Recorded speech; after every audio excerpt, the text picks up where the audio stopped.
How to add team members to Monday.com. You can do this in 7 steps. 1.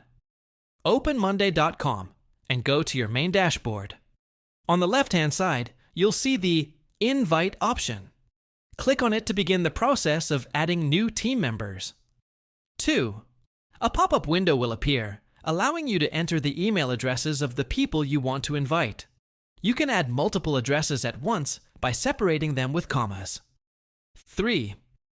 Choose the permission level for the new members. You can select from Viewer, Member, or Admin, depending on the level of access you want them to have. 4. If you want to assign them to a specific board, go to the board settings and click on Board Members. Then, add their name or email to include them in that workspace. 5. Once you send the invite, the person will receive an email notification with a link to join your Monday.com workspace. They will need to accept the invite to gain access. 6.